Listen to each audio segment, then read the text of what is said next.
Oh, okay, Matt. Can you hear me now? Yeah, I gotcha. Excellent, excellent. Hey, yeah, we heard you ate some bad peanut butter and were a bit ill.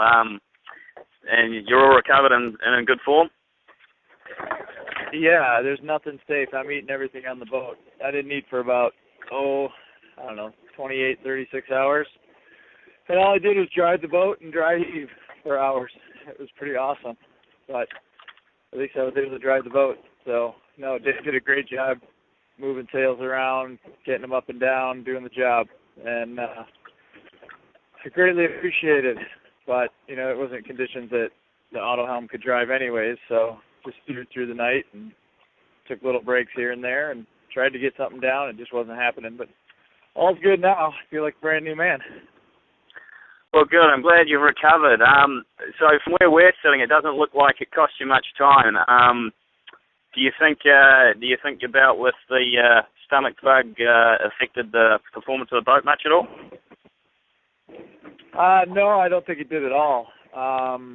We headed out early into the Gulf Stream, and it took us a while to get there. And I literally started feeling it probably about 2-3 hours after the start. Yeah, no, we just sailed right into the stream and all kinds of thunderstorms everywhere and managed to not get hit by any of them and really got no breeze over about 22, 23.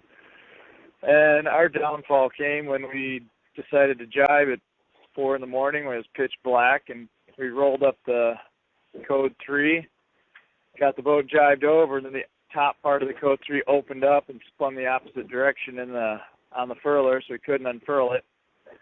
And ended up having a hell of a shit fight to get that down, and finally got it down, just threw it down below. That pretty much set me off for quite a while. That tapped us.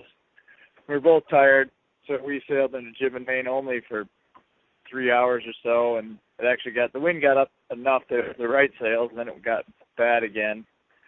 So I'm guessing we lost,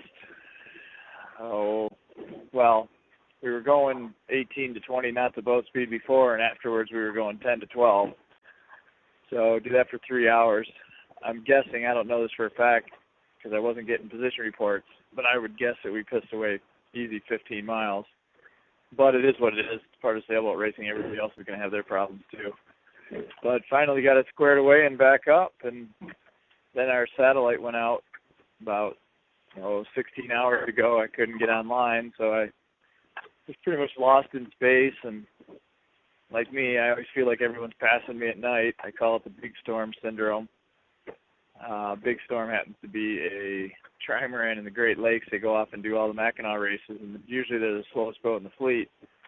But every time it turns dark, I feel like they're passing me, so I work my tail off. And it works out in the long run usually.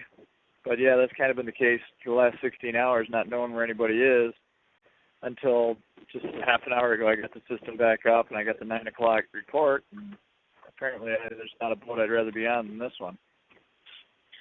Yes, it looks like you guys are in a pretty dominant position now with approximately 70 miles to go to the finish.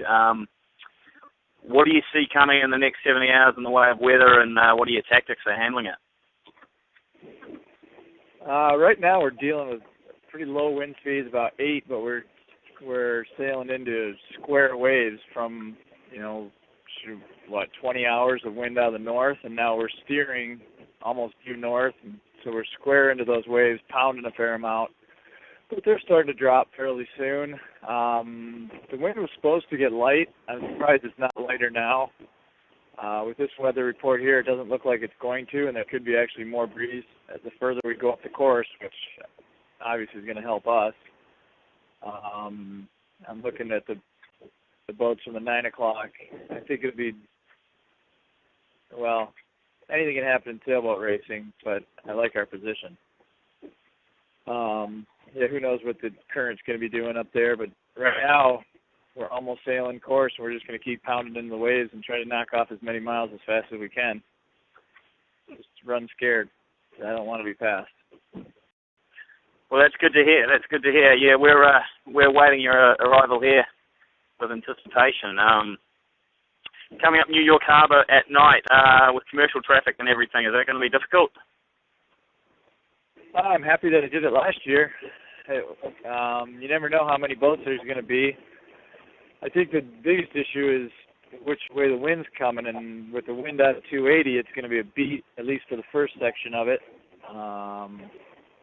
But having done it last year, the trepidation isn't nearly as much. It's a matter of getting in there. I'd like to get in there with a nice big lead, knowing what happened when the current was against us up in Newport Harbor, was that Jamestown Bay up in Newport last year. That was a heck of attacking experience of going nowhere fast into the current. So I hope we get the current better. But I'm not too worried about it. Like I said, doing it last year made a big difference. Well, excellent. Well, yeah, good luck with the rest of it, and I hope you have some fun sailing.